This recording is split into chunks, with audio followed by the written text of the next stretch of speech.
I want to end today with some potential good news, but good news light. We'll call it good news light. It looks like organized labor is making a comeback, and that means unionization and the status of unions in the United States.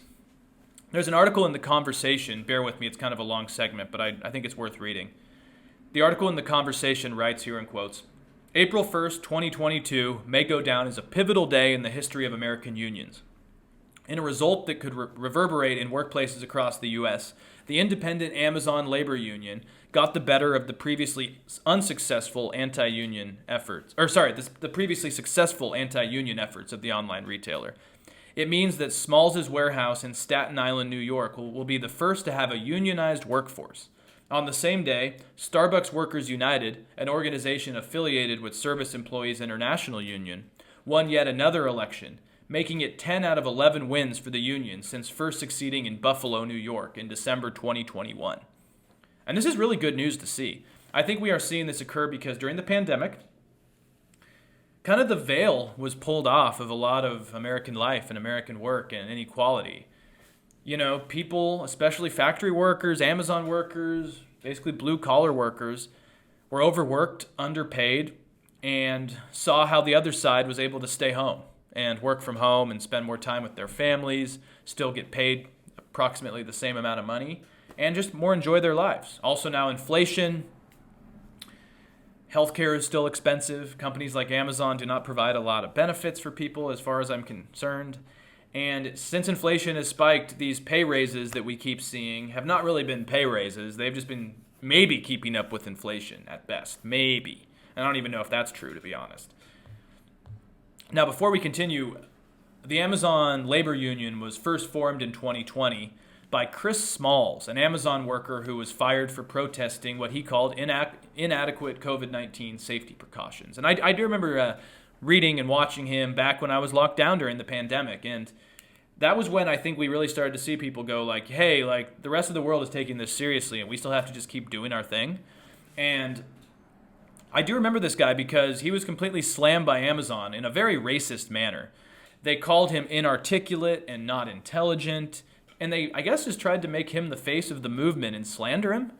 And it did not work because he's actually been quite mobilized and successful, and now he's the leader of the first unionization at an Amazon warehouse. And I'm just happy to see that he's been fighting for this change and seeing it play out like that. And obviously that backfired on Amazon. I just think Amazon's an atrocious company. I really do. And it's kind of fascinating because prior to the pandemic, unions were not doing well. There was a huge decline. Public sector unions a little bit different. There was actually starting to see a little bit of growth, but oh my God, in private sector unions, it was not looking good. And a lot of these wins were pretty much unimaginable. The main issue is that, you know, these powerful, wealthy corporations like Amazon, Starbucks, pretty much all of them, use these same anti-union companies that discourage the creation of unions, misinform the workers, and kind of instill fear about what happens to their job if they try to join a union. And they use these same companies, they bring them in, they run workshops, and they just misinform the employees. And they put a lot of money in this, you know. Ironically, these companies spend a shit ton of money on busting unions while they could just be paying their employees more. Call me crazy, but I'll digress on that one. Also, unions have seen politics at play, I guess, as well. There's kind of a misinformed idea, a deregulation idea, mainly on the right. And I actually see it on CNBC and in the mainstream media, too, kind of in the, I guess you could say, the Clinton-era Democrats, where unions lead to protecting sloppy employees and incentivize stagnation. And we've seen a lot of right-to-work states where it's common in a lot of red states. And you know, like a lot of studies show that benefits and pay are just worse off in states that are right to work because you need people paying into unions and you need the ability of unions to be created. And if everyone's not doing it, it doesn't particularly work. So it's interesting to see that there's just so many factors at play that are always against unions. And I think they've gotten worse probably since the 80s. Anyways, going back to Amazon, though. This is probably, to me, the company that is the most shocking and impressive that they've been able to unionize, even if it's in one warehouse. And by that, I just mean that people were actually able to do this because Amazon is been notorious. I mean, they influenced elections. I remember it was when it was in Alabama, they were voting for a union, and they used everything in their quiver to make sure that didn't happen. The Atlantic writes that, in quotes here, if any workplace was considered impossible to unionize, it was Amazon. First, Amazon has famously mounted such ferocious, full-court stresses to stifle unionization efforts. And second, because unionizing a warehouse with thousands of workers is logistically daunting. Nonetheless, last week, a tiny new, underfunded union managed to pierce Amazon's line at an 8,000 employee warehouse in Staten Island. And yeah, as I really think about that, it is quite impressive, that many employees. It wasn't a small thing, because thinking about, like, say, the Starbucks in Buffalo. Starbucks is fairly small in comparison. Like, there's a Starbucks down the street. What do you have? Like, maybe at the most 8 people working in there. Obviously, there's more than 8 employees total, but you know what I mean? Like, it's not 8,000 people, right? And so one Starbucks location, or even 2 Starbucks location, would seem a lot more simple than 8,000 freaking people in Staten Island, right? And something interesting that I've been reading across my research for this is that it's really the younger workers who are trying to spearhead these unionization movements. I think the trend seems to be that older employees are kind of less in line to want to unionize, probably just because of decades of being lied to about the status of unions.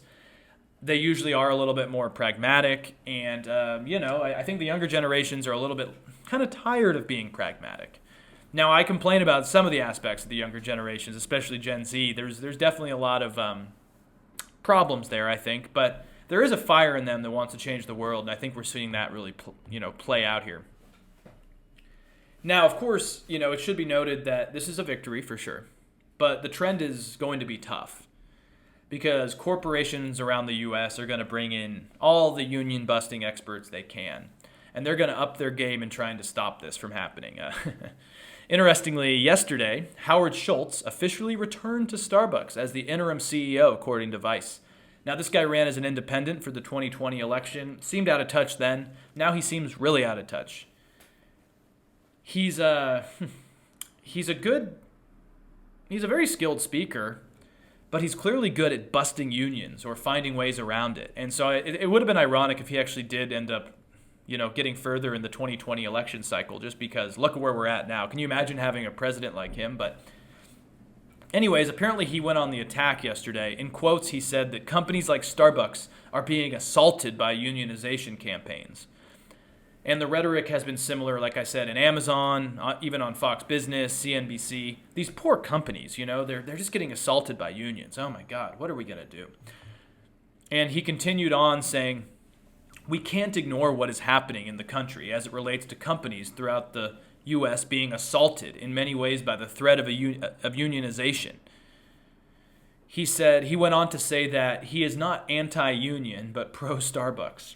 Of course, yeah, that makes sense. I mean, and that's according to a transcript that was obtained by Vice News.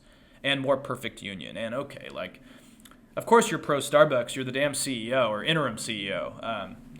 But I think that's something we need to kind of decouple here in the United States is just because you're pro your company, wouldn't it be pro-company to make your employees want to stay and protect them and give them better working conditions so that maybe the service is actually better? If you're being cynical, you could say in places like Amazon, if you treat your employees better, maybe there'd be less lawsuits. You could maybe save some money on that front. But yeah, I don't know. Apparently one of the goals is to, according to Schultz, I've seen this, one of the goals is to encourage shareholders and upper management to stop getting stock buybacks. And maybe they could use this to raise the pay of the employees. I mean, I don't know. To me, that seems kind of ridiculous because they're basically putting the well-being and the futures of these employees on the good faith of billionaires, corporate elites, whatever. I don't know. It's just let the unions go is my stance. We're on the brink of something revolutionary, I think, in this country in terms of the anger and resentment and inequality. Maybe we should let unions give people a little more money so they don't have to work 2 or 3 jobs. That's my opinion. Call me crazy. You can find me on Twitter as always. Anyways, I will end this here, but expect a lot of information to come out about unions. I hope that this will start, spreading like wildfire. That's kind of what needs to happen. It needs to go to McDonald's and Walmart and all this stuff.